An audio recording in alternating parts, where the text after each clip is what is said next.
بسم اللہ الرحمن الرحیم۔ السلام علیکم۔ آپ کو کوئی بھی بیماری ہو یا کسی بھی طرح سے آپ کی طبیعت خراب ہو اور بار بار علاج کرنے کے باوجود ٹھیک نہیں ہو رہی ہو، دوائی کھا کھا کر تھک گئے ہوں، علاج کرا کر تھک گئے ہیں، کوئی دوائی اثر نہیں کر رہی ہے اور کسی بھی طرح سے آرام نہیں آ رہا، چاہے وہ کیسا بھی مرض ہو، آپ نے بیماری کے وظیفے بھی بہت سے کیے ہیں، بہت سے اوراد بھی پڑے ہیں، طرح طرح کے عاملوں کے پاس بھی گئے ہیں، ڈاکٹر بدل کر تھک چکے ہوں گے اور پھر بھی آرام نہیں آ رہا، تو آج کا وظیفہ خاص طور پر آپ کے لیے ہے۔ یہ وظیفہ خضری کے نام سے مشہور ہے۔ جیسے حضرت خضر علیہ السلام کو کبھی کوئی بیماری نہیں آئی، اسی طرح انشاءاللہ اگر آپ بھی اس وظیفے کا عمل کریں گے اور صدق کے دل کے ساتھ کریں گے، کامل یقین کے ساتھ کریں گے، آپ کو جس قسم کی بھی بیماری ہے، چاہے وہ پیٹ کی بیماری ہو، چاہے سر کی بیماری ہو، جسم کا کوئی بھی اعضا کام نہیں کر رہا، چاہے گردے کا مسئلہ ہو یا جگر کا مسئلہ ہو، غرض کسی بھی قسم کی کوئی بھی بیماری ہے، آپ یہ وظیفہ ایک بار کر لیں، انشاءاللہ عز و جل بیماری کا نام و نشان ختم ہو جائے گا۔ آج میں آپ کے ساتھ بہت ہی خاص اور مجرب وظیفہ شیئر کرنے جا رہا ہوں۔ یہ وظیفہ 25 سے 30 رمضان کا بہت ہی اعلیٰ عمل ہے۔ یہ وظیفہ خاص طور پر ان لوگوں کے لیے ہے جو اپنی بیماری سے بہت پریشان ہیں، بہت سے ڈاکٹری علاج کروائے ہیں لیکن کسی بھی طرح آپ کو آرام نہیں آ رہا، تو ایک دفعہ اللہ کے اس نام کا وظیفہ کریں، انشاءاللہ اس وظیفے کی برکت سے اللہ تعالی آپ کو صحت یاب کرے گا، آپ کی بیماری ختم ہو جائے گی۔ رمضان المبارک کا مہینہ چل رہا ہے، یہ بہت ہی رحمتوں اور برکتوں والا مہینہ ہے۔ اس مہینے میں آپ کی ساری جائز دعائیں قبول ہوں گی اور اللہ کی غیبی مدد ملے گی۔ رمضان المبارک کے مہینے کو سارے مہینوں پر برتری حاصل ہے، اس میں بے پناہ اللہ رب العزت کی رحمتیں اور خیر و برکت نازل ہوتی ہیں، جنت کے دروازے کھول دیے جاتے ہیں اور جہنم کے دروازے بند کر دیے جاتے ہیں، شیاطین کو قید کر دیا جاتا ہے تاکہ آپ زیادہ سے زیادہ نیکیاں کر سکیں۔ نفل کا ثواب فرض کے برابر اور فرض کا ثواب 70 فرضوں کے برابر ہو جاتا ہے۔ رمضان کا آخری عشرہ دوزخ سے خلاصی کا ہے، اس میں ایک رات شب قدر کی ہے جس میں پوری رات عبادت 1000 مہینوں سے بہتر ہے۔ رمضان میں روزہ رکھنا فرض ہے، اس کا انکار کرنے والا کافر اور نہ رکھنے والا فاسق ہے۔ روزے رکھنے کی بہت زیادہ فضیلت و برکات ہیں، انسان کئی بیماریوں سے بچ جاتا ہے۔ اللہ تعالیٰ کا ارشاد ہے کہ روزہ میرے لیے ہے، اس کا اجر خود عطا کروں گا۔ میرا بندہ میری خوشنودی حاصل کرنے کے لیے خواہش نفس کو چھوڑ دیتا ہے، کھانا پینا ترک کر دیتا ہے، لہٰذا میں خود اپنی مرضی کے مطابق ان کا بدلہ دوں گا۔ روزہ دار کے لیے 2 طرح کی خوشیاں ہیں، ایک افطار کے وقت، دوسری جب وہ اپنے رب کے حضور میں باریابی کا شرف حاصل کرے گا۔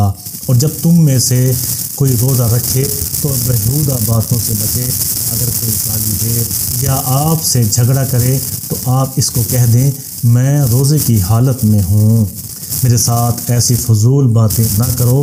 اس مہینے میں روزے رکھنے کا بہت زیادہ ثواب ہے اور آپ سب سے میری دلی گزارش ہے کہ آپ رمضان المبارک کے تمام روزے رکھیں اور اللہ رب العزت کی زیادہ سے زیادہ عبادت کریں۔ وظیفہ کرنے کا طریقہ اچھی طرح سن لیں اور سمجھ لیں۔ وظیفہ بتانے سے پہلے میری آپ سب سے گزارش ہے کہ آپ نے اگر ابھی تک میرے چینل کو سبسکرائب نہیں کیا تو اس ویڈیو کو یہیں پر روک کر میرے چینل کو سبسکرائب کر لیں۔ 25 سے لے کر 30 رمضان تک روزانہ آپ نے 100 مرتبہ یا باقیوں کا ورد کرنا ہے۔ اس کے اول و آخر آپ نے 11 مرتبہ درود ابراہیمی کو لازم پڑھنا ہے۔ درود ابراہیمی کو پڑھنا نہ بھولیے گا، جس دعا کے شروع اور آخر میں درود ابراہیمی کو پڑھ لیا جاتا ہے، اللہ رب العزت اس دعا کو ضرور قبول فرماتا ہے۔ عمل کو آپ نے پورے یقین کے ساتھ کرنا ہے، یقین میں کسی بھی طرح کی کمی نہیں ہونی چاہیے۔ انشاءاللہ اس عمل کی برکت سے اللہ رب العزت آپ کی تمام بیماریاں ختم کر دے گا۔ جب آپ نے عمل کو شروع کرنا ہے تو آپ نے 1 گلاس میں پانی لینا ہے۔ جب آپ عمل مکمل کر لیا کریں، روزانہ آپ نے اس پانی پر پھونکنا ہے اور اس کو پی لینا ہے۔ جب بھی آپ کو پیاس لگے آپ نے اسی پانی میں سے پانی پینا ہے۔ 25 سے 30 رمضان تک اس طرح ہی آپ نے کرنا ہے۔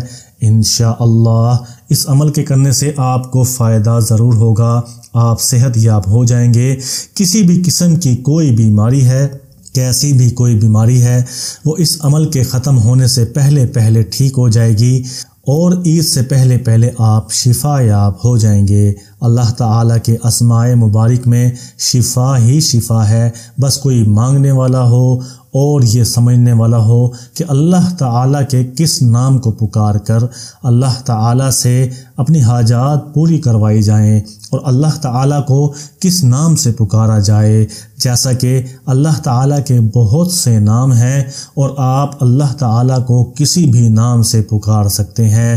سب سے بہتر نام اللہ تعالیٰ کو پکارنے کے لیے ہے وہ لفظ اللہ ہے، لیکن جب آپ نے کوئی حاجت منوانی ہو یا کوئی اللہ تعالیٰ کا رحم حاصل کرنا ہو تو اللہ تعالیٰ کے اسی نام سے پکارا جائے گا۔ اللہ تعالیٰ کو اسی نام کا واسطہ دیا جائے گا کہ جس نام سے پکارنا چاہیے۔ امید ہے آپ کو یہ عمل اچھی طرح سے سمجھ آ گیا ہوگا۔ اگر پھر بھی آپ کچھ مجھ سے پوچھنا چاہتے ہیں، آپ کمنٹس میں مجھ سے پوچھ سکتے ہیں یا یہ ویڈیو دوبارہ دیکھ سکتے ہیں۔ بس یہ ہماری آج کی ویڈیو تھی۔ امید ہے آپ کو ہماری آج کی ویڈیو پسند آئی ہوگی۔ اگر پسند آئی ہے تو ویڈیو کو لائک ضرور کر دیں۔ اللہ تعالیٰ آپ کو ہر بیماری سے شفا دے، آپ کی پرانی سے پرانی بیماری اللہ تبارک و تعالیٰ دور کرے، آپ کی ہر حاجات پوری کرے۔ اللہ تعالیٰ آپ کو خوش رکھے۔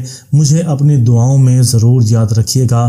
اس وظیفے کو اپنے پیاروں کے ساتھ لازمی شیئر کریں، کیونکہ اگر آپ کسی کے مشکل وقت میں ان کا احساس کرتے ہیں تو اللہ تعالیٰ آپ کا احساس کرتے ہیں۔ اگر آپ نے ابھی تک میرے چینل کو سبسکرائب نہیں کیا ہے تو یہ ویڈیو تو ختم ہو چکی ہے، آپ میرے چینل کو ابھی سبسکرائب کریں۔ سبسکرائب کا بٹن دبانے میں زیادہ ٹائم نہیں لگتا، 1 سیکنڈ لگتا ہے۔ سبسکرائب کرنے کے بعد آپ یہ ویڈیو اگر دوبارہ دیکھنا چاہیں آپ دوبارہ دیکھ سکتے ہیں۔ اپنا بہت سا خیال رکھیے گا۔ اللہ حافظ۔